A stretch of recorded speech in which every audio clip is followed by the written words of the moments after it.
sempre com casos desafiadores que nós vamos perceber, Edileide, se é verdade que fazer ginástica cerebral melhora a vida útil do cérebro, porque a gente faz cada exercício para chegar no diagnóstico aqui toda semana, que não é fácil. Vamos ver como é que vai ser o de hoje. Estou, como sempre, com a nossa diretora, a doutora Edileide, aqui do meu lado, ao lado dela o Paulo, a Mariana, que quando fala encerra a reunião, do nosso lado esquerdo tem a Líria, e o Marcelo, e a Edileide vai mostrar quem, já que eu apresentei a diretoria, você vai mostrar quem fez o trabalho e vai mostrar as coisas. Bom dia a todos. Realmente, cada semana um caso desafiador.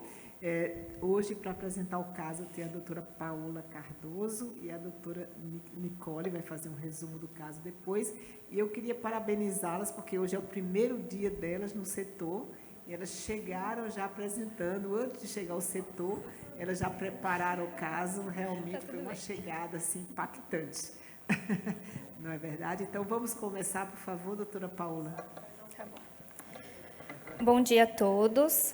Então, meu nome é Paola, R1 de Cardiologia aqui do Dante. Eu vou apresentar hoje o caso de uma paciente feminina de 70 anos que veio para a gente num primeiro atendimento com os antecedentes de hipertensão, diabetes não insulino dependente, dislipidêmica, negava etilismo, tabagismo ou qualquer outro tipo de vícios. De antecedentes familiares relevantes, ela tem uma mãe falecida aos 74 anos por uma cardiopatia descompensada, de etiologia não definida, e irmãs com cardiopatia também sem etiologia definida. Ela veio para a gente já em uso de carvedilol, 3,125 duas vezes, enalapril 5 por dia, espironolactona 25 por dia, amiodarona, um comprimido, AS, rosuvastatina 10 em uso irregular e glifage pela manhã. Então, no nosso primeiro atendimento, ela veio com uma queixa de palpitação há vários anos, que acompanhava já na UBS em uso de atenolol. Aproximadamente 6 meses antes da consulta, ela apresentou uma piora importante dos sintomas da palpitação, que se tornaram mais frequentes, e passou a apresentar também dispneia aos esforços moderados, uma classe funcional 2/3. Começou a limitar, então, as atividades diárias pelas queixas de palpitação e veio encaminhada do AME por um quadro de arritmia ventricular para avaliação de CDI e ressincronizador. No momento da consulta, ela estava assintomática e no exame físico ela tinha uma PA de 100 por 70 milímetros de mercúrio, uma frequência cardíaca de 70 e o restante do exame físico sem demais particularidades. Agora, para comentar um pouquinho o eletro, eu chamo a doutora Mariana, por favor. Boa tarde, muito obrigada de novo pelo convite. A gente está diante de uma paciente, uma senhora de 70 anos, com vários critérios de risco cardiovascular. Então, me parece que ela já tem um alto risco cardiovascular, né? Pelo menos o que a gente viu, hipertensa, dislipidêmica e diabética, insulino não dependente, com história familiar aí de cardiopatia. Pegamos esse eletro, primeira coisa que a gente avalia, a onda P. A onda P tem uma interferência de linha de base, mas me parece aí dentro ainda da normalidade, em D2. Intervalo PR está prolongado, então fecha aí como critério de bloqueio atrioventricular do primeiro grau. Ela tem um desvio de eixo para a esquerda, né, então está positivo em D1, negativo em D2, D3 e AVF. E o que eu estou vendo aqui, estou vendo se ela tem critério de PDAS esquerdo, o QRS dela é alargado, mais do que 120, eu estava com a doutora Edileide, a gente estava contando, dá uns 140, mais ou menos, milissegundos. Só que uma coisa que a gente tem que reparar é que, quando a gente olha V5 e V6 e D1, não fecha critério de bloqueio de ramo esquerdo. Tá?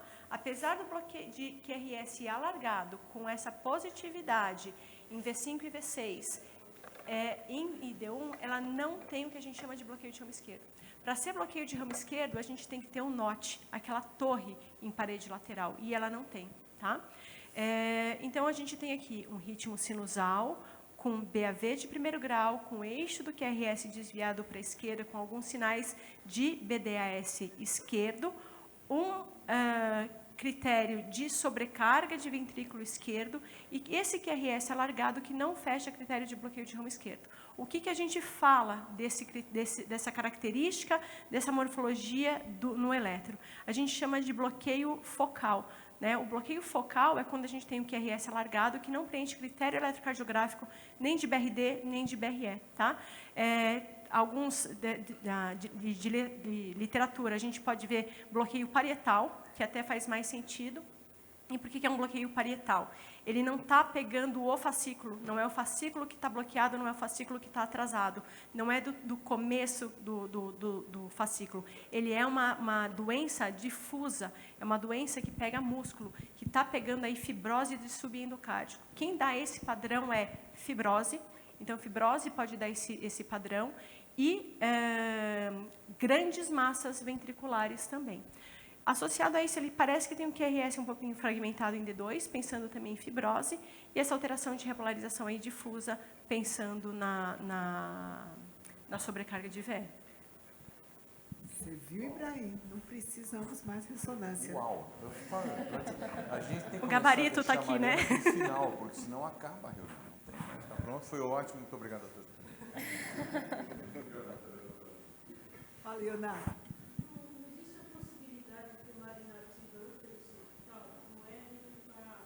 Tem.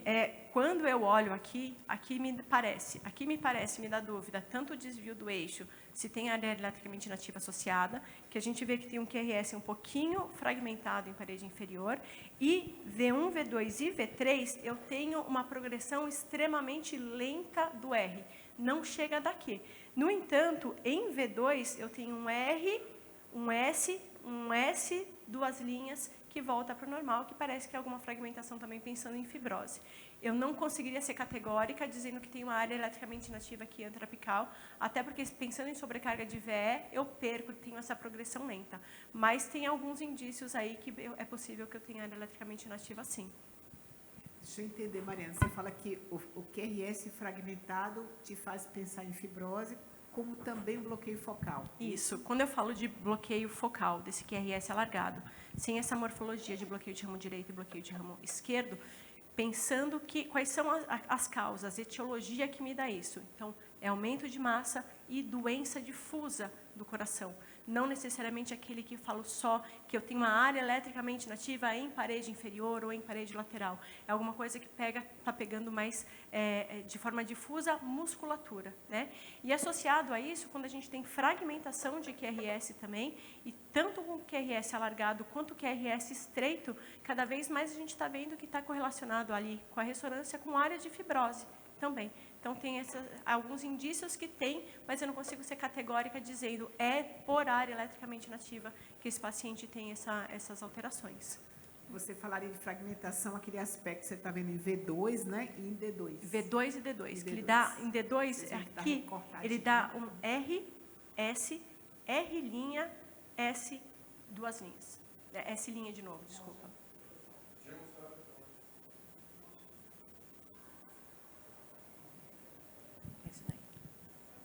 Continuar, então?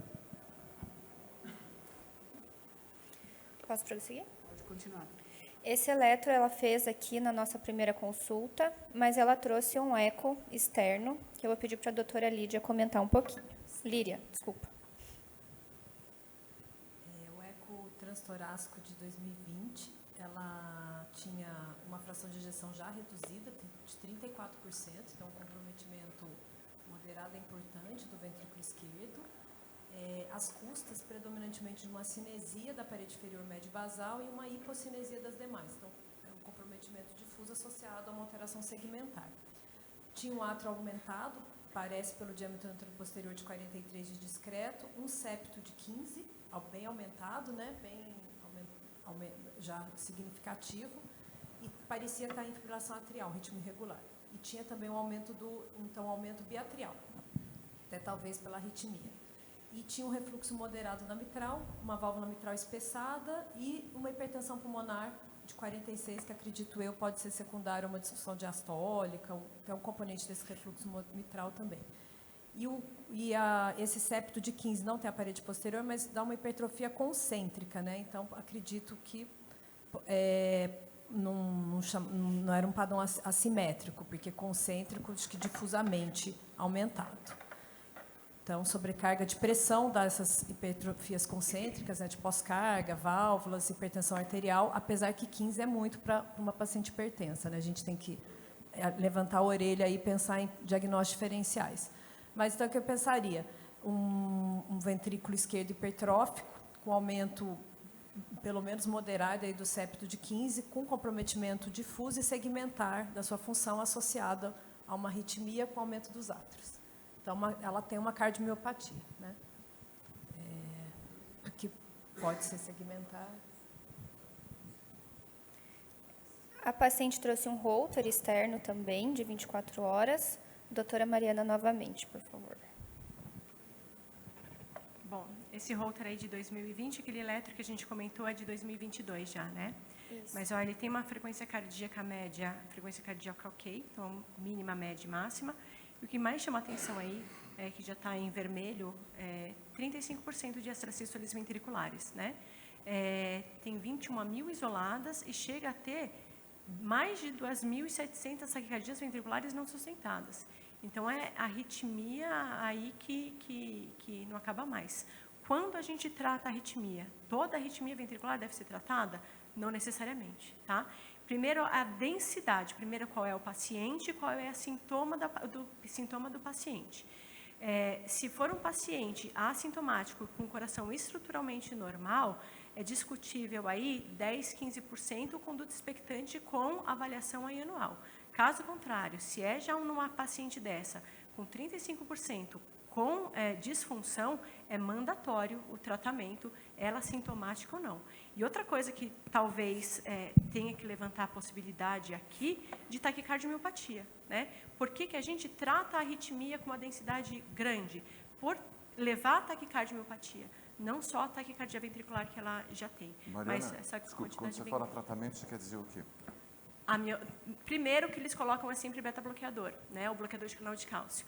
Se não responde, aí ela trata para a segunda linha, que entra aí a amiodarona. Se não responde, inclusive, ablação por catéter. Tem que ir tratamento. E o número mágico tem sido 20%, né? A gente acha que é possível, com uma densidade assim, próxima a 20%, superior a 20%, haver uma perda de função sistólica por conta disso. Aqui está exagerado, 35%, acho que ninguém discutiria, né? Seja amiodarona, seja uma ablação, mas a gente precisa acabar com essa arritmia dessa paciente, né? E parece que era a queixa dela, era palpitação mesmo ao longo do tempo, palpitação. Não, esse Holter foi por conta desse Holter, a gente acredita que foi iniciado a amiodarona, não é isso, doutora Paula? Isso, ela já vinha em uso de atenolol, e a gente acredita que depois o Holter entrou com a amiodarona e o carvedilol que ela veio usando já na primeira consulta. A paciente tinha feito um CAT externo também, por causa dessa hipocinesia segmentar, a cinesia segmentar que ela tinha no eco, que veio sem ateromatose significativa. Então, com os dados que a gente tem até agora, surgiram algumas hipóteses no primeiro atendimento da paciente. Vamos, então, perguntar ao nosso auditório. Doutora Adi, quer comentar? Quem quer fazer algum comentário? Doutor, nosso comentarista oficial. Doutor Marcelo. Diante desse caso, né, uma paciente de 70 anos, cheia de fator de risco para doença arterial coronariana, foi descartado, né? Acho que eu pensaria, teve o eco com essa alteração segmentar, foi descartado. Bom, já foi falado, né, esse septo de 15 chama atenção, mas de repente a gente já viu aqui também que pode ser hipertensiva sim, né, uma hipertensão maltratada, pode ser um diagnóstico diferencial sim, né, de repente dilatando o átrio esquerdo ali, secundariamente dilatando o átrio esquerdo, fazendo um FA e tudo isso que a gente está vendo. E também tem a taquicardiopatia, muito bem falado pela doutora Mariana, que também tem que excluir, que de repente fazendo um tratamento, né, adequado e repetindo e ver melhora do quadro, acho que a gente apontaria para a taquicardiopatia como principal fator etiológico dela. Mas eu nesse cenário, ficaria bem dividido entre cardiopatia hipertensiva e taquardiopatia. Doutor Ioná vai fazer um comentário no microfone, por favor, Ioná. Na realidade, é uma dúvida mais ou menos que eu tenho, né? Porque eu poderia pensar que o substrato de uma miocardiopatia hipertrófica pode ter levado a essa intensidade de taquicardia, porque talvez só a taquicardiomiopatia levaria mais uma dilatação e não traria um septo de 15, né? De onde viria esse septo de 15, né? Então, a minha tendência seria imaginar que ela tinha uma doença estrutural e que dessa doença estrutural formou a fibrose e aí sim a origem dessa taquicardia ventricular. Posso fazer uns comentários? Pode. Primeiro, assim, achei o comentário, todos os comentários excelentes, da Ioná, como sempre, também. Dessa vez, ao contrário do que aconteceu das últimas vezes, eu vi as imagens, então tem um viés. Mas eu estava aqui tentando pensar se eu não conhecesse. Primeiro, é uma paciente idosa de 70 anos que pode estar sendo maltratada. Como disse a Mariana, ela tem uma série de fatores de risco para a doença coronária. A gente descartou doença coronária epicárdica significativa, mas já não descartou que ela tem uma doença de microcirculação que pudesse ser, em parte, responsável pela fibrose que você viu no eletro. E principalmente porque doença de microcirculação não costuma dar síndrome coronária aguda com supra, mas pode dar fibrose pela isquemia crônica. Só que aí começam a ter algumas coisas que a gente começa a entrar na cabeça da gente e fica meio difícil ver. Tem esse 15 milímetros, chama atenção? Chama, mas também, né? Se o cara tomou um pouco mais de café, de 13 para 15 ali na medida manual, pode errar. Então, mas o que me chamou a atenção nesse caso? Tem o átrio esquerdo grande e tem sinais de hipertensão arterial pulmonar com aumento do átrio direito. É difícil explicar pela hipertensão sistêmica. Então, a gente começa a pensar mesmo uma condição estrutural a mais que pudesse estar por trás disso tudo. E também só a isquemia por microcirculação seria responsável por aquelas modificações do eco. Então, acho que nessa altura, antes de dar um palpite, a primeira coisa que eu faria é repetir o eco com alguém que eu confiasse, né? Principalmente depois dessa análise que a Mariana fez do eletro, que me deixou assim alerta, olha, tem alguma coisa acontecendo aqui que não bate com uma hipertensão comum. Então, a primeira coisa seria repetir o eco para ter certeza de que quais são as alterações que existem e que não existem. E pensar, aí daí para frente o Marcelo e a Ioná foram brilhantes, já falaram tudo o que tinha que ser falado. Mas era isso que eu queria comentar antes, né? Tem alguma coisa mais, além do fator preditor independente de risco, que está na reunião do mioquimagem, esses outros critérios clínicos também fazem a gente pensar que tem alguma coisa a mais. Pois é, mas eu acho que a gente não pode descartar nenhuma dessas possibilidades. Eu acho que, se eu fosse, assim, em termos de probabilidade, eu concordo com a Ioná, hipertensão é muita hipertrofia, mas tem esse fator de erro. É um ecocardiograma de fora, que pode ter hipervalorizado o tamanho de septo, mas, se a gente acreditar que é 15, eu acho muito pouco provável hipertensão. Taquicardiomiopatia, concordando com a Ioná, sozinha, isolada, não ia poder ter uma HVE tão significativa nesse paciente, não podia ser a taquicardiomiopatia. Mas hipertrófica poderia ser, não é tão comum a gente ver hipertrófica fazendo tanta arritmia ventricular, mas poderia. Mas a chefe do miocárdio aqui me falou que ela tem visto uns casos de pacientes idosos, Sim, conduzidos como sim. hipertensão, que tem E a doença de Fabry, eu acho que é uma boa possibilidade, se a gente pensar, a Fabry pode dar muita arritmia ventricular, pode perder E a falta de função. história familiar? Porque ela não tinha Ela história tem familiar. história familiar, você não prestou atenção. Ela tem algumas irmãs com cardiopatia. Essa é uma coisa interessante que Ibrahim comentou, que Fabry geralmente tem história familiar, mas ela tem irmãs com cardiopatas. Claro que elas são hipertensas e tudo mais, aí tem uma mãe que faleceu com 75 anos, aí eu acho que não dá para valorizar, mas tem irmãs cardiopatas também. Eu não descartaria Fabry aqui, né? E eu acho que se a gente pensa em hipertrófica, a gente deve nunca excluir Fabry completamente, né? A não ser que o pai tenha o pai e um filho afetados juntos ao mesmo tempo. Mas eu acho que se eu fosse pensar isoladamente, nunca taquicardiomiopatia por conta da HVE e hipertensão, se a gente pudesse ter certeza que era 15, eu acho que podia afastar também. Amiloidose, quem poderia pensar em amiloidose aqui? A amiloidose também acho que não poderia se afastar completamente, não. Mas a amiloidose é mais arritmia atrial. Muito bem lembrado, mais arritmia atrial, sim, mas a gente tem a cavidade não era aumentada, não tinha dilatação. Acho que deveria ter uma letra E aqui, amiloidose, porque ela é idosa, né? 70 anos, e irmãs acometidas, mas as irmãs também deviam ser idosas, com 70 anos ela. Eu sei, idosa ou não, podia ser irmã mais velha, de 8. 18 anos. Não, de 8 irmãs. A mais nova vai ter 50. Aham. Vamos em frente, Paula. A conduta, então, nesse primeiro atendimento, que foi em 2021, foi aumentar a dose do carvedilol, e a paciente acabou apresentando uma melhora bem significativa dos sintomas, foi mantido o uso da amiodarona e foi encaminhado ao ambulatório da eletrofísio, que solicitou ressonância, Holter e exames laboratoriais. Em relação aos exames laboratoriais, que a gente já tem aí o segmento ao longo dos anos, inicialmente ela não tinha disfunção renal, que foi progredindo ao longo dos anos, chegando até um clearance de 36 o mês passado. Ela chegou com LDL elevado, que depois do uso correto da rosuvastatina já melhorou.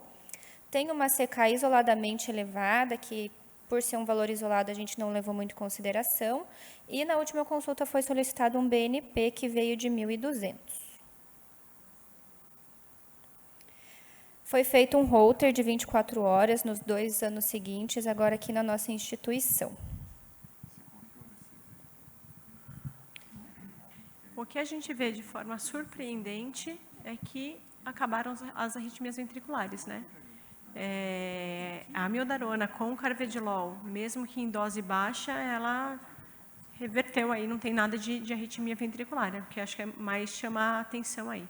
Eles colocaram esse QRS, até a gente estava discutindo com a doutora Edileide, esse QRS de 160 milissegundos, que quando a gente vai analisar tanto no eletro quanto no traçado de Holter, nos dá dúvida, né? Esse daí é o traçado de Holter, e o que a gente sempre fala, né? A eletrofisiologia também sempre fala, é que mesmo com que esse QRS é alargado, a gente não dá bloqueio de ramo esquerdo no traçado.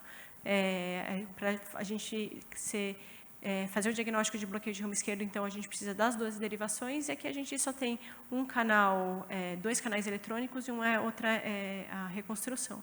Então, a gente fala aqui de distúrbio da condução intraventricular, com BAV de 1º grau, e praticamente sem nenhuma arritmia mais. Santa Amiodarona, né? Santa Mais Amiodarona. beta-bloqueador. Santa Amiodarona. Sim. Esse comportamento de melhorar fala mais a favor de ser alguma coisa estrutural. Vamos supor, se fosse uma hipertrófica, com a amiodarona melhoraria, ou se fosse alguma coisa assim de uma taquicardiopatia mesmo. Tem alguma relação isso, não? Não. A taquicardiopatia, a gente deveria observar uma melhora funcional depois do controle da arritmia. Isso sim, é a única coisa que nos ajudaria, o controle da arritmia, melhorar significativamente a fração de injeção. O próximo exame que a nossa paciente fez foi um ecocardiograma aqui na instituição. Pedi para a doutora Líria comentar as imagens, por favor.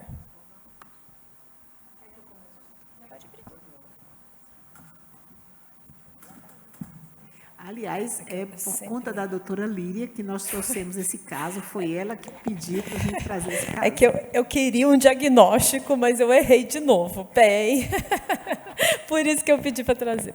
Então, eu estou quase estragando aqui o microfone. Então, aqui não sabe se errou ainda, a gente não chegou no diagnóstico. Tenha calma. Não, é que eu quero achar um diagnóstico que me lembrou, mas não é. Enfim. Vamos que vamos. Então a gente tem aqui a janela parasternal longitudinal, que a gente vê, deixa eu ver se hoje eu consigo, o ventrículo direito, a aorta, que não chama atenção, né? A aorta normal, ascendente também, um átrio esquerdo aumentado, a gente estimou o diâmetro anteroposterior de 40, com volume de 52, que configura um aumento importante do átrio esquerdo. Mas o que chama muita atenção nesse exame é o ventrículo esquerdo dessa paciente. Aqui a gente tem o septo, a região anteroseptal, que a gente estimou em 14. E como se vocês podem notar, olha a grossura do septo, né, em relação aqui à parede inferolateral. Uma parede inferolateral extremamente fina, branca, sugestiva de fibrose, que não espessa nada. Quase faz até uma aneurismazinha, mas... E a relação desse septo com essa parede posterior deu de 2,8, tá bem aumentado. Mas o que me chamou muita atenção foi esse aspecto de fibrose dessa parede inferolateral. Tá? Um septo aumentado, eu medi 14, e essa parede posterior a gente mediu 5. Aqui no eixo curto, A gente tem uma noção assim de todos os segmentos do ventrículo esquerdo. Aqui a gente está com a válvula mitral aberta, que são segmentos basais. A gente vê toda essa região inferior aqui, né? Um pouquinho do septo inferior, a inferior basal e a inferolateral não espessam nada. Acho que vocês conseguem observar, né?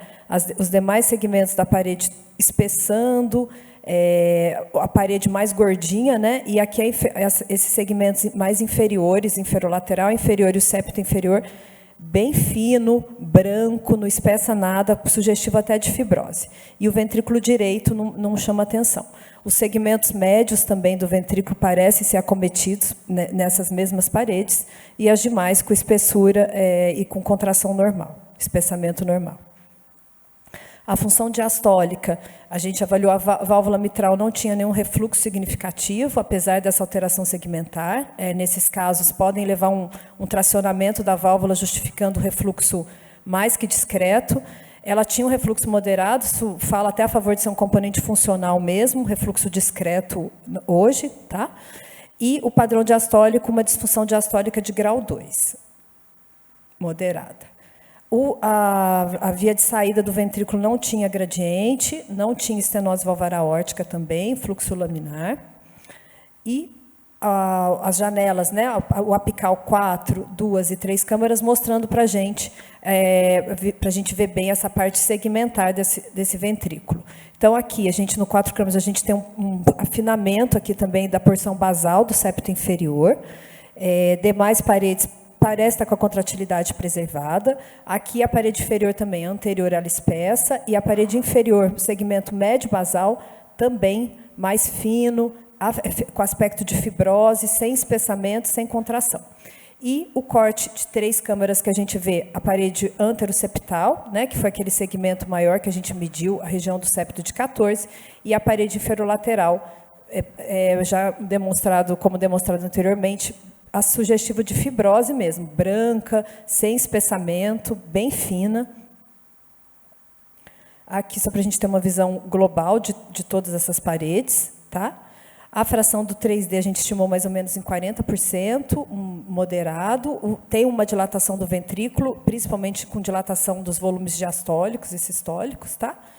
E a análise da deformação pelo strain mostra aquela parede posterior azulzinha, que não tem deformação mesmo, é um miocárdio que não é deformável, e a região do septo, principalmente anteroseptal, também com esse aspecto de pior deformação, que é onde a gente pegou a maior espessura. Então, assim, parece ter um aumento assimétrico da espessura miocárdica, principalmente na região anteroseptal do septo, do segmento basal, associado a uma alteração segmentar, acometendo a parede inferolateral, inferior médio basal e o septo inferior basal, que, para mim, parece um aspecto de fibrose mesmo. Tá? Então, aí tem os diagnósticos que a gente tem que pensar.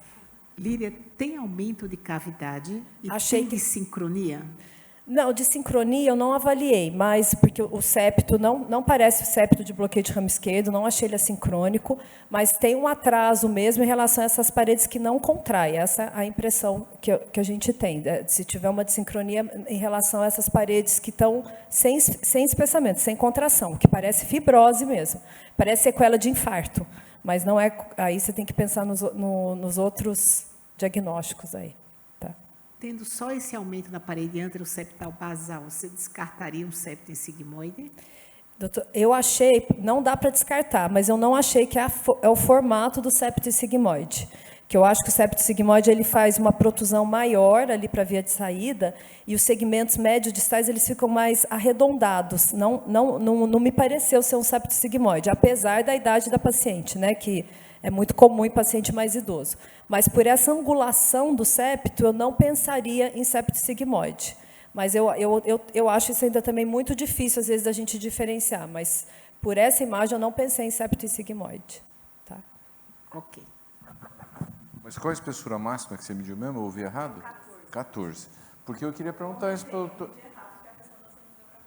Não, mas vamos dizer que fosse 13,8, mas 14. Edileide, o 15 te estranhou. Agora, um paciente de 70 anos que tem fatores de risco, que pode ter uma doença microvascular, esse 14 te faz ficar mais alerta para o diagnóstico etiológico ou te ajuda é para um lado ou para o outro. E agora vamos fazer essa pergunta. Antes de eu Viu? responder, Viu? Então, vamos perguntar a todo mundo antes. É porque, como eu já sei o diagnóstico, eu tenho viés, né? Vamos perguntar às pessoas antes. Quem quer fazer algum comentário? Ioná, quer comentar? E agora?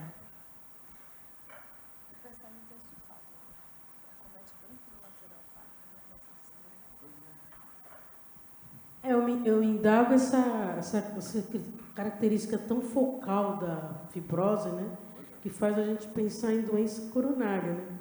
Mas eu também não me lembro assim de uma trajetória coronariana específica para aquele local. Então, na realidade, eu estou meio assim suspensa, não sei o que dizer. E tem o CAT de quanto tempo? 3 anos antes, não é? 2 anos? 2 anos antes o CAT normal. Porque uma fibrose tão localizada sem corresponder à anatomia coronária. Posso falar de alguma coisa? Então, assim, esse aspecto de fibrose inferolateral, inferior, inferoseptal, me lembra muito Chagas, doença de Chagas. Fabry pode acometer também a parede inferolateral, e pensaria nesses dois. E sarcoidose também, eu pensaria, porque pode dar esse afina a parede, né? O Fabry afina mais. A sarcoidose, a gente vê um dos sinais bem característicos é a porção basal do septo inferior. Ela fica fininha, mas não tem essa característica de fibrose, né? Que essa parece uma fibrose mesmo, uma cicatriz, né? Deixa eu entender essa história dessa fibrose que você está falando. Você está falando em afinamento da parede, não é isso? Que a fibrose, só que eu saiba, só o Ibrahim que consegue ver essa fibrose. A Mariana está querendo ver no eletro, a Líria quer ver no eco, mas, na verdade, a única pessoa que pode falar alguma coisa de fibrose é que o aspecto é sugestivo de fibrose, que ela é muito branca, fina, ela não tem espessamento nenhum, e não parece assim, o infarto, quando o paciente infarta, a parede fica bem fina, mas ela não fica com essa ecogenicidade, isso parece uma coisa mais cicatricial mesmo, sabe? Essa é a minha impressão. Ou seja, a gente tem uma parede única da parede entre um segmento, né, do septo ali na região basal exclusivamente hipertrofiada, com 14, e o restante das paredes finas.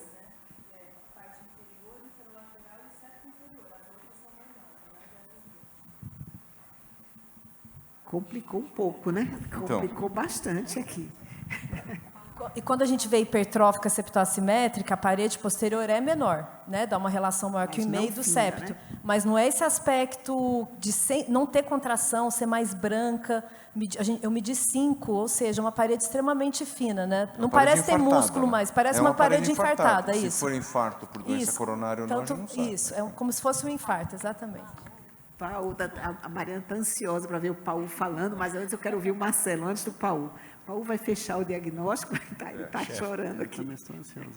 Eu acho que eu pensaria, e agora eu tenderia mais para a Fabry, mas hipertrófico você excluiria totalmente? Eu não excluiria nada aqui. Não, né? Eu acho que tudo é possível aqui. Você não excluiria taquicardiomiopatia nessa altura? Com certeza, verdade. Taquicardiomiopatia dá para a gente excluir definitivamente, porque não houve praticamente pouca melhora. Quanto foi a fração de ejeção que você viu? 40. Era quanto anteriormente? 34. 34. Houve uma Cardiopatia melhora. Hipertensiva isolada também, Isolada, né? Porque essa parede inferior... A gente está se falando tanto em fibrose, né, que a hipertensão, quando dá fibrose, é muito tênue, na verdade. Difusa, né? Não então, é acho que hipertensão dá para a gente tirar fora. E aí sobrou hipertrófica, Fabry, acho que as duas ficaram aí na história, mas realmente uma apresentação que não é habitual de jeito nenhum. Confessa, você pediria para ver o CAT de novo? Traz o CAT aqui para eu dar uma olhada, essa coronária direita, ou não? Depois da descrição do eco da Líria.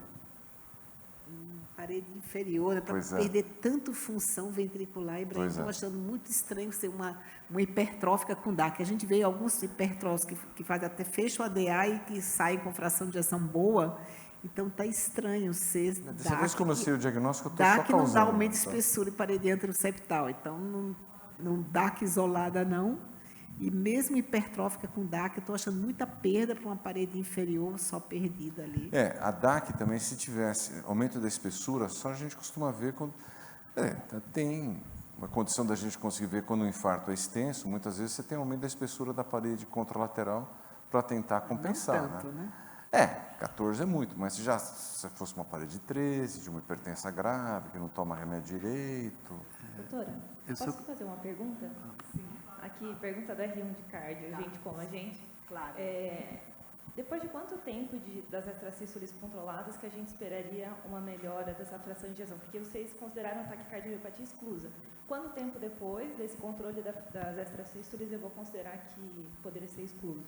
Não tem uma resposta exata para lhe dar, né? A gente espera que na sequência de uns 3, 6 meses seja um tempo suficiente, mas na verdade a gente está excluindo taquicardiomiopatia por vários fatores, além da não melhora significativa, né? Porque ela teve alguma melhora, mas pelo fato de tanto essa fibrose, o aumento de espessura, são todas alterações estruturais que a gente não esperaria no ataque cardiomiopatia, né? Mas não é só pela questão da não melhora, porque alguns pacientes também com taquicardiomiopatia por muito tempo podem ficar com sequelas e com a disfunção residual após. Mas essa paciente tem muita alteração estrutural não esperada nessa patologia, nessa doença. Como eu também não esperaria isso no hipertenso, de jeito nenhum, toda essa alteração. Marcelo. Pensando na parte, né, da etiologia hipertensiva também, a aorta também, né, nada na aorta. Então, né? também nada, né? E no eco de fora até podia ter passado batido, mas o daqui não, né? Então, difícil imaginar que uma aorta com menos de 40, né, uma hipertensão tão grave, né? Pode ter acontecido daquele para esse. Hipertensão costuma dar uma hipertrofia concêntrica, né? Ou não, mas nunca uma assimetria tão significativa, porque uma parede espessa na região basal e as demais finas. Isso não é comportamento de hipertensão de jeito nenhum. Mas também não é comportamento de nenhuma das 4 hipóteses que estão no quadro. Né? Mas a gente tem que lembrar que, às vezes, as miocardiopatias, na evolução delas, vão ganhando fibrose e elas ficam híbridas, né? A gente não tem mais uma categorização de nenhuma doença específica, porque ela caminha de um lado para o outro. Né? Essa é a ideia, né? Quer dizer, primeiro, assim, foi ótimo você ter feito pergunta, essa reunião é para vocês fazerem pergunta mesmo. E segunda, a ideia é exatamente essa, a gente mostrar que as doenças são dinâmicas, né? Que não é uma apresentação estática da página 32 do livro, né? Mas que é bacana para a gente poder brincar no diagnóstico diferencial, né? Exatamente. Quem quer fazer mais algum comentário? Bacana quando a gente interage mesmo. Eu achei interessante, né, justamente esse comentário no final, porque a gente, simplesmente a evolução da doença, a gente não sabe se o estágio inicial e tudo, mas o que sugere aqui para o quadro clínico e tudo é um pouquinho mais avançado, já passou por vários tratamentos, vários exames, então, é um certo grau, um comportamento de uma doença que já tem um certo grau de tempo, então, faz muito pensar que poderia sim uma correlação com uma doença que já tem algum tempo mesmo. E dá a ideia de ser uma doença genética, né? Porque ela tem história na família das irmãs. Lembrando que a insuficiência cardíaca é o cargo final de todas as doenças, né? Então a gente pode ter associação também. Eu acho que a colega perguntou, acho que a taquicardiomiopatia, claro que a gente não pode falar que foi a causa foi a taquicardiomiopatia, mas com certeza ela contribuiu também para esse cenário. Não ajudou a função ventricular dela. Né? Tanto que melhorou, mas melhorou com o controle da arritmia e com tratamento também, né? Posso fazer só uma observação? Sim. Quando a gente acaba falando taquicardiomiopatia, né? Mas, na verdade, a taquimiopatia é secundária a grande quantidade de arritmias supraventriculares, né? A disfunção causada pelas ventriculares é por dissincronia, né? Por grande quantidade de sincronia. É que a gente acaba falando taquicardiomiopatia, né? Eu só queria fazer essa observação. E às vezes a gente chama até de sincronia do BRE como a taquicardiomiopatia também, né? Que a gente geralmente define como uma frequência cardíaca elevada, mas às vezes nem tanto, né? E às vezes a gente, pelo distúrbio do ritmo, da contração, a gente usa esse termo meio genérico. Mas boa observação. Na verdade, ele não tinha supra, só tinha ventricular. É muito mais frequentemente consequência do que causa. Muito bem. E aí? Então, depois de muita discussão, um exame diagnóstico foi realizado. Doutor Paulo, estamos apostando todas as cartas em você. Doutor Paulo vai mostrar a estrela do dos dia, prótons. doutor Paulo, por favor. Vai mostrar a verdade do hidrogênio.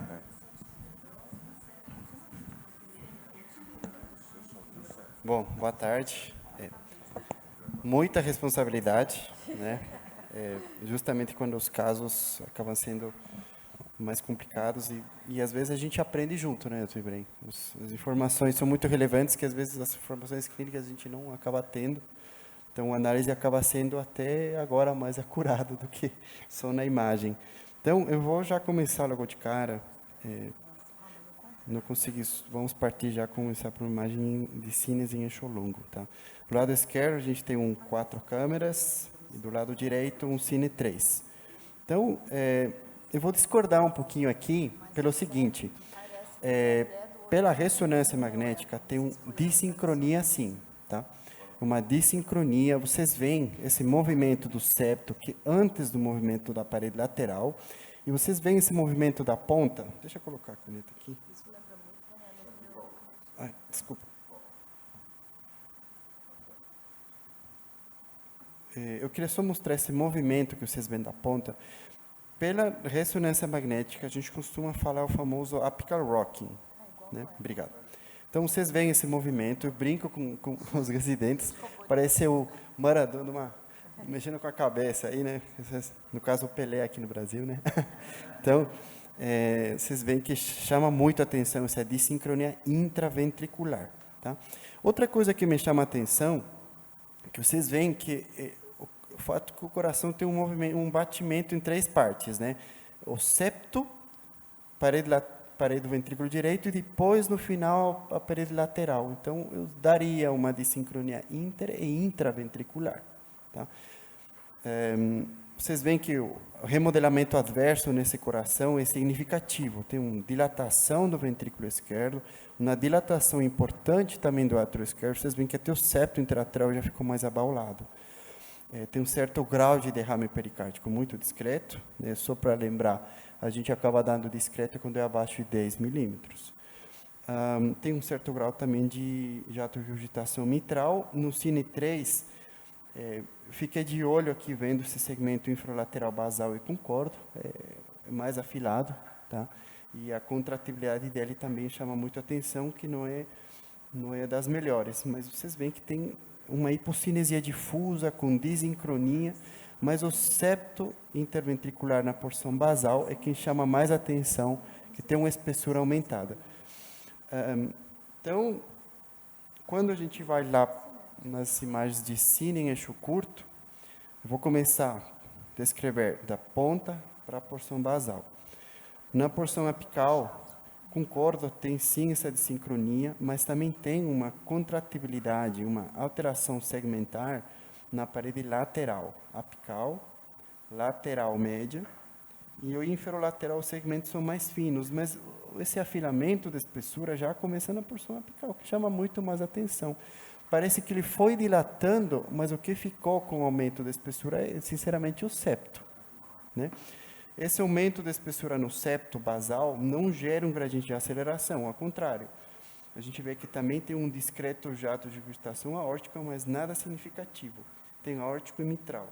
Então, tem um aumento de espessura no septo, mas tem um afilamento, eu daria até mais difuso, viu, doutor Ibrahim? Porque eu acho que não é só a infralateral, eu acho que também é lateral apical. E o que ficou espessado é o septo, predominante na porção basal. Então, me faz eu pensar que foi evoluindo por uma cardiomiopatia mais dilatada, mas o septo ficou espessado, não acompanhou essa dilatação das outras cavidades. Essa é uma sequência podal NT2 que é para ver edema. Pensando em sarcoidose, é um processo granulomatoso, inflamatório, multissistêmico, com acometimento cardíaco ou não, costuma ter muito edema.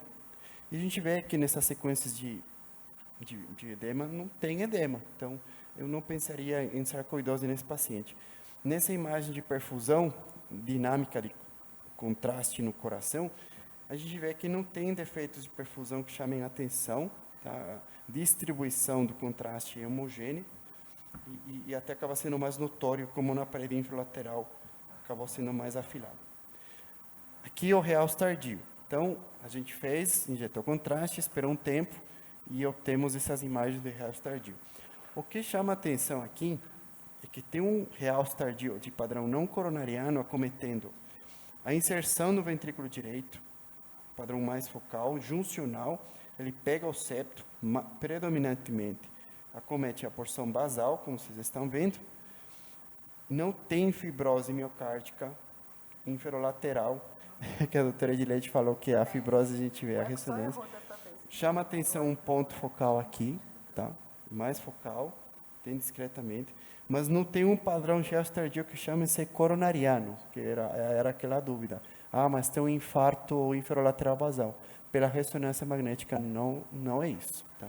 Então, tem um padrão gesto não coronariano. O que chamou atenção, e um detalhe que eu até coloco aqui para vocês, normalmente, quando a gente vê uma evolução de por exemplo, uma cardiomiopatia hipertrófica, evoluindo já a uma fase mais dilatada, normalmente a quantidade de fibrose, acaba sendo muito significativa. Então, eu não sei se essa arritmia acabou ajudando a esse certo grau de disfunção, tendo em conta que o substrato arrítmico seja sim uma cardiomiopatia hipertrófica pelo padrão real tardio que a gente vê, que talvez acabou ajudando a prejudicar essa função. Essa imagem eixo longo, mas ainda salientando essa espessura aumentada que ficou, e também o real tardio de padrão não coronariano. Vendo aqui, doutor Ibrahim, chama atenção no inferolateral um padrão de realce não coronariano também. Então, colocando... É difuso, é um padrão de realce tardio bem difuso, predominantemente septal. Tá? Então, tem sim um fibrose inferolateral, mas se a gente vê também, embora os segmentos mais afilados, tem um realce tardio também. Então, a quantidade de fibrose extensa, acomete mais o septo. Vocês veem que a espessura, embora não seja mais de ensino, essa espessura é mais dilatada em todos os segmentos, mas o septo ficou com uma espessura de 13 pela ressonância. Então, pensando nossas principais hipóteses diagnósticas, pode ser sim uma evolução adversa, uma evolução tardia de uma cardiomiopatia hipertrófica, que acabou evoluindo com uma fibrose miocárdica extensa, cometimento predominantemente no septo, mas já com remodelamento adverso, fração de ejeção de 38, vocês veem que os volumes diastólicos finais são muito aumentados, cavidade totalmente de 194, 135, fração de ejeção do ventrículo direito preservada e um átrio esquerdo muito dilatado. Então, observações do Dr. Ibrahim, mas chama muito a atenção essa evolução, o padrão gesto tardio, o acometimento predominantemente septal, mas já teve um remodelamento adverso no qual o septo acabou talvez demorando mais por conta de ser provavelmente uma cardiomiopatia hipertrófica evoluindo adversamente com um remodelamento significativo ventricular e mesmo com a amiodarona tirando essa carga arrítmica, ficou com uma função acometida e com dissincronia intraventricular também. Bom, então eu deixaria como um hipertrófico com umas reações tardio. Paulo, e esse volume de átrio esquerdo? Eu acho que isso vale a pena até chamar atenção, né? Sim. 190 ml por metro quadrado deu para nós. É um dos maiores, você já viu, né? É de insuficiência mitral mesmo. Exato. Então,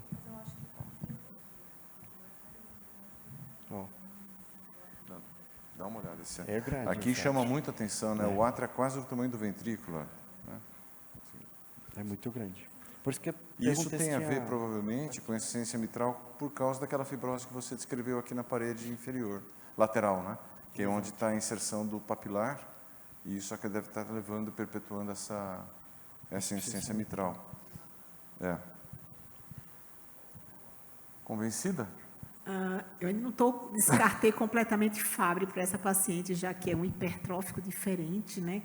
Que muita fibrose parede lateral, apesar de predominar na região septal, mas a gente tem fibrose parede lateral significativa, né? Então, eu acho que dá para a gente pensar em Fabry para esse paciente, sim, muita história familiar. E queria chamar a atenção aqui, porque a Mariana tem falado de fibrose desde o eletro inicial, né? Exatamente onde a gente mais tem fibrose. Por isso que eu falei aquela hora que a reunião tinha acabado, depois que ela comentou. Okay. Juntando, então, todas as nossas pecinhas, resumindo o caso, é uma paciente de 70 anos, hipertensa, dislipidêmica, diabética não insulino dependente, com quadro de arritmia ventricular grave, melhorada com uso de amiodarona e carvedilol, com uma ICFR melhorada de 34% para 43% pelo eco, Na ressonância cardíaca, um septo de 13, com realce tardio de padrão não coronariano, mesocárdico nos segmentos septais das porções basal e média, sugestivo de fibrose. Já foi comentado, então, a respeito do diagnóstico, que a gente consegue excluir cardiomiopatia hipertrófica, taquicardiomiopatia, Hipertensiva, descarga. hipertensiva, taquicardiomiopatia e doença de Fabry, ficando, então, com miocardiopatia hipertrófica. Eu acho que doença de Fabry não dá também totalmente para a gente descartar, né? Então, a nossa paciente tem uma miocardiopatia hipertrófica, que por conta de uma fibrose cardíaca evoluiu com uma arritmia e uma piora da fração de ejeção, que quando foi tratada apresentou uma melhora da função cardíaca. Agora, para falar um pouquinho do tema. Obrigada. Bom, boa tarde a todos. Eu sou a Nicole, eu sou R1 da cardiologia e eu vou resumir um pouquinho o tema de miocardiopatia hipertrófica, mas para a gente comentar, na verdade, mais sobre essa apresentação diferente, né, com a disfunção de ventrículo esquerdo. Então, rapidamente, para a gente relembrar, né, a hipertrofia, a cardiomiopatia hipertrófica é uma hipertrofia do ventrículo esquerdo que não pode ser explicada por causas secundárias, estenose aórtica ou uma hipertensão grave. A parede, para a gente fechar o diagnóstico, então, a parede do ventrículo esquerdo com uma espessura maior do que 15 ou maior do que 13 milímetros, quando o paciente tem história familiar de cardiomiopatia hipertrófica. A etiologia é uma etiologia genética, mutação de dezenas de genes que codificam proteínas associadas ao sarcômero. As principais são essas duas que eu coloquei. Tem uma prevalência de 1 para 625 indivíduos, que aí acomete numa faixa etária de 30 a 60 anos, uma média de 41 anos. As características da cardiomiopatia hipertrófica, então, é que ela não é dilatada. Uma característica muito significativa que todo mundo trouxe aqui durante a discussão é a fração de ejeção ventricular geralmente preservada e geralmente é uma hipertrofia assimétrica. Na maioria dos pacientes tem um curso benigno, né, mas que pode ser causa de morte súbita cardíaca, a gente sabe que é um histórico importante. E o diagnóstico, como a gente pôde ver aqui durante o caso, é feito através de exames de imagem. Mas e aí, a cardiomiopatia hipertrófica com disfunção sistólica do ventrículo esquerdo, né? É uma, vamos dizer assim, uma evolução, uma complicação da cardiomiopatia hipertrófica. Tem uma prevalência nesse estudo que a gente trouxe, que é um levantamento de vários pacientes hipertróficos, e aí eles focaram justamente nos pacientes que evoluíram com disfunção sistólica, tem uma prevalência de 8%, então dá 1 para 500. Geralmente, a gente vê uma evolução aí depois de 15 anos do diagnóstico da cardiomiopatia hipertrófica, e tem alguns fatores que são de pior prognóstico. Então, múltiplas variações patogênicas dos genes que codificam o sarcômero, geralmente a cardiomiopatia hipertrófica, que evolui com disfunção do VE, tem muitas alterações gênicas. A fibrilação atrial é também um fator de pior prognóstico e, claro, a fração de ejeção do ventrículo esquerdo é menor do que 35. Porém, para a gente dar o diagnóstico, a fração de ejeção ela pode só ser abaixo de 50. Ela é conhecida, essa complicação, como uma cardiomiopatia hipertrófica estágio final, né? Assim que ela é chamada, e mais para frente a gente discute se esse termo está adequado. Sobre prognóstico, então, a gente tem uma mortalidade aí de 11% ao ano, com tempo mediano até a morte, ou transplante, ou necessidade de algum device para assistência ventricular, de 8,4 anos. Isso tudo eu trago para vocês desses dados desse SHARE, que é um registro de pacientes hipertróficos. A população que tem o diagnóstico de cardiomiopatia hipertrófica com disfunção do VE, geralmente ela tem 6,5 anos mais nova, né, ela é um pouco mais nova do que a população com as demais pacientes com demais cardiopatias hipertróficas, e tem uma maior probabilidade de apresentar doença sarcomérica, como eu comentei, é inclusive um fator de pior prognóstico. Então, o diagnóstico, basicamente, é o diagnóstico da cardiomiopatia hipertrófica, tem que ter ausência de causas secundárias, a fração de ejeção, como eu também comentei, menor do que 50%. Nesse estudo, eles perceberam que os pacientes que evoluem com disfunção de ventrículo esquerdo geralmente tinham uma espessura média maior, né, de 17 milímetros, mais ou menos, da parede do VE, e tem um maior diâmetro também, de átrio esquerdo e de ventrículo esquerdo. Eles têm dilatação, que a gente pode ver nessa paciente bem claramente. Aqui eu trouxe para vocês uma tabelinha que foi feita nesse levantamento de dados. Então, a gente vê que tem uma prevalência aqui, né, do sexo masculino, né, 63% nesses pacientes levantados nesse estudo. A gente vê também como é significativa a presença de fibrilação atrial, 42% dos pacientes, e como eu comentei da questão genética, né, então 61,7% tinham a mutação, alguma mutação sarcomérica positiva. Aqui também eu trouxe alguns outros dados. Então, os pacientes, quando a gente compara pacientes sem a disfunção, hipertróficos, sem disfunção de ventrículo esquerdo e com disfunção, a gente vê que para todas as causas de morte, o paciente com disfunção ele tem um risco maior, né, de 25%. Para necessidade de transplante cardíaco, né, então também o paciente com a disfunção do ventrículo esquerdo, 11,6%. Morte súbita, né? Então, você vê que um paciente também tem uma prevalência maior, 3,9%, o que leva a gente a ver também a indicação de CDI, né? E no caso de choques apropriados, a gente pode ver que, além de ser mais prevalente, né, a necessidade de CDI, o número de choques apropriados também é maior nessa população. E a fibrilação atrial, que eu trouxe também como um fator de pior prognóstico, ela é extremamente mais prevalente. Nos pacientes hipertróficos sem disfunção do VE, ela tem uma prevalência aí de 20%, em compensação dos pacientes com disfunção de 49%.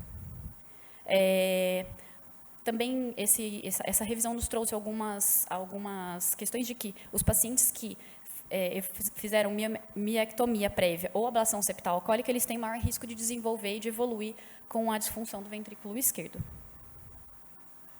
Então, brevemente, algumas conclusões sobre essa etiologia aí que a gente trouxe hoje. A cardiomiopatia hipertrófica com a disfunção do ventrículo esquerdo tem uma prevalência aí de 8% nos pacientes hipertróficos, né, dos pacientes hipertróficos. A doutora Edileide até trouxe que a gente tem também uma prevalência de 5% normalmente, mas nesse registro era de 8%.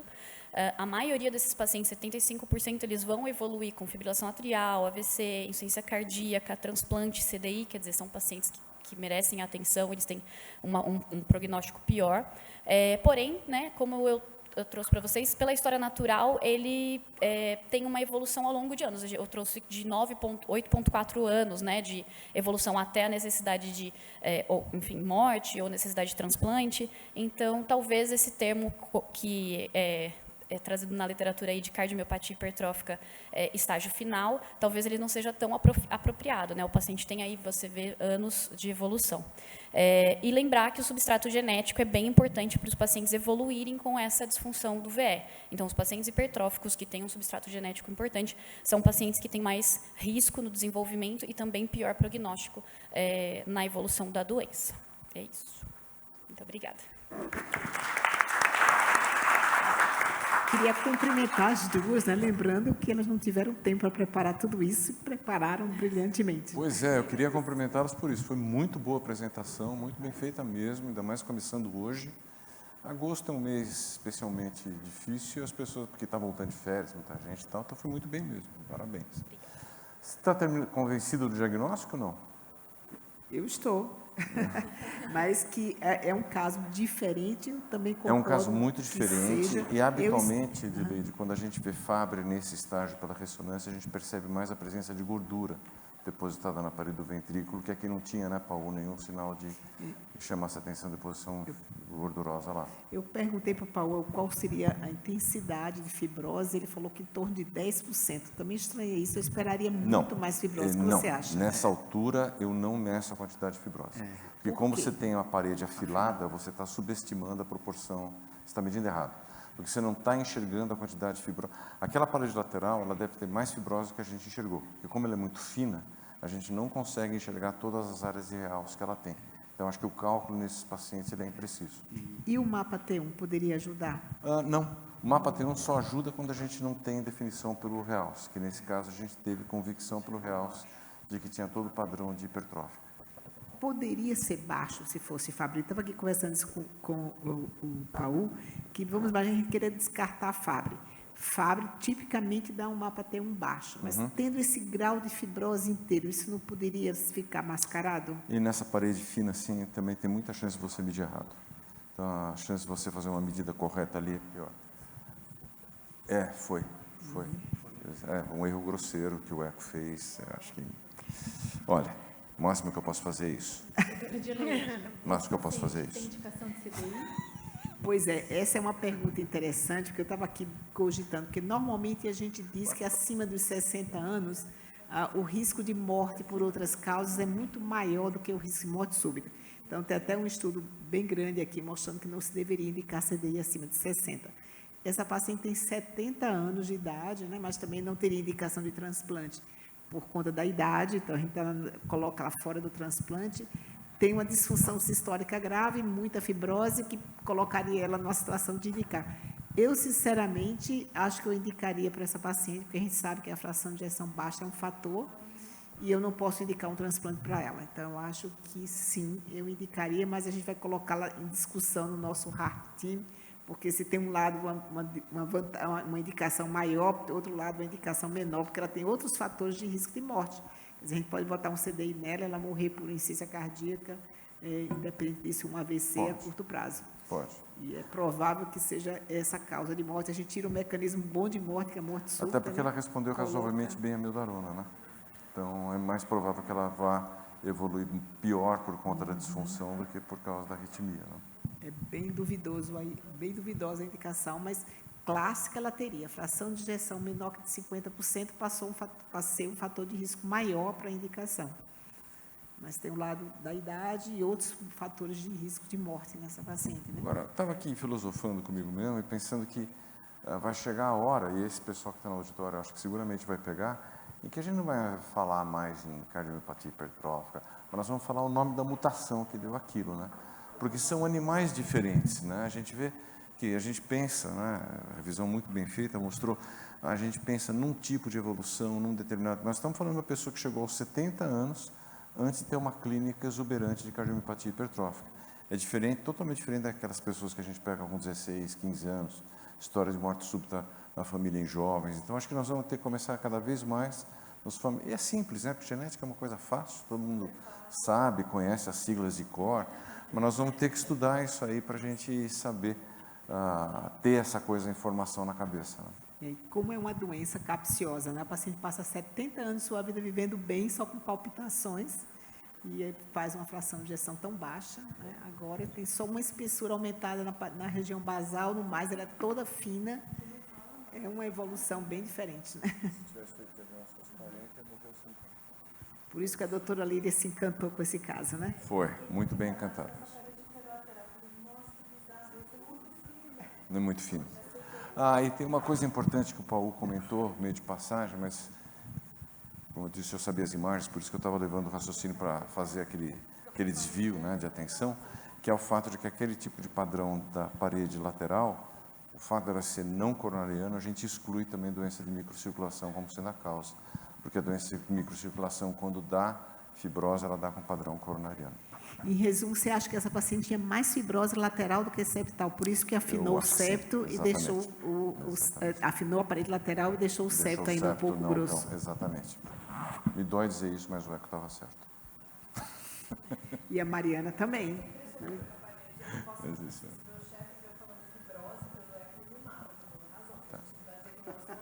Mas ele deve estar preparando... Mas se o eletro dá, por que você não? Ele deve estar preparando as aulas do congresso, ele não viu, pode deixar. Até o eletro está falando de fibrose, você está autorizado. Não, mas essas coisas a gente fala mesmo, eu acho que é inevitável, é como o enfisema, né? Teoricamente, você só pode fazer o diagnóstico de enfisema pela anatomopatológico, mas ninguém vai deixar de falar isso. Né? Então é isso. É isso. Excelente sessão, agosto começou muito bem. Espero que todo mundo tenha um ótimo resto de semana. E terça-feira que vem vai ter um caso que vai fazer esse parecer simples, então não perca. Obrigada a atenção de todos, obrigada às duas que apresentaram. Excelente, obrigada.